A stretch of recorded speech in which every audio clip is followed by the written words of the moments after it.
It had taken about 40 years for the women's suffrage movement in the late 19th and early 20th centuries to secure voting rights for women in most Western nations.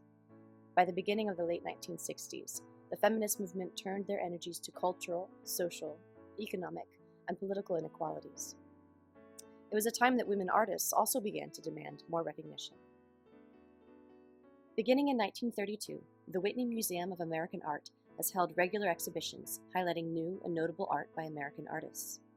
This exhibition assumed the mantle of defining what and who was important in contemporary American art and helped to secure many artists' careers. Unfortunately, few of them were women.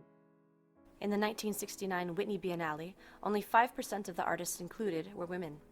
By the following year's exhibition, women made up 20% of the artists, a step in the right direction, but still lacking. Artist Faith Ringgold and critic Lucy Lippard were prominent members of a committee formed to demand that the Whitney shows include at least 50% women. That percentage would not be reached until 2010. The inequity would continue.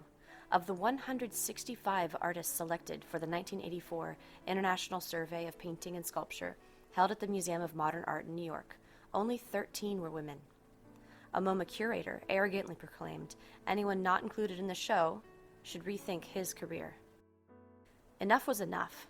After the MoMA exhibition, women stepped up their protest of the discrimination in the art world.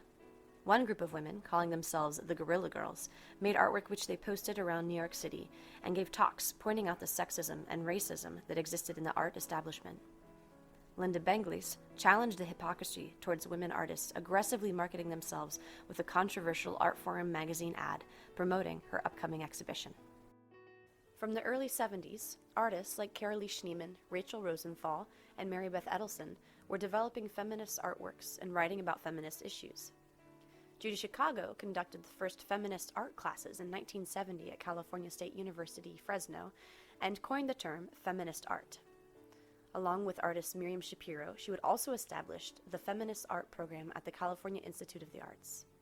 Programs like Women House and the Feminist Studio Workshop supported the development of women artists. Lucy Lippard curated all women's shows to promote the work of female artists. Not every woman artist is or need be a feminist, nor their work address women's issues. But the advocacy work of these women artists from the 70s and 80s has helped to widen the opportunities for a later generation of women artists. 20th century artists would redefine and expand the notion of what art was and could be. Women artists helped and continue to enlarge the expressive possibility of sculpture by bringing their own perspectives to new techniques and materials. Addressing a wide range of issues and art theory, their art encompasses the intimate to the monumental, from the gallery to site-specific installations. Some of these women participated in the major artistic trends of their generation, and others helped define the eclectic vision of postmodernism. Nevertheless, research by Art Newspaper shows that between 2007 and 2013, only 27% of 590 major art exhibitions in the U.S. showcased women artists. Gallery representation, the key to commercial success, also lags for women who only make up 30% of all artists who receive gallery support. Clearly, while more and more women are being recognized as important and formidable artists, there is still progress to be made.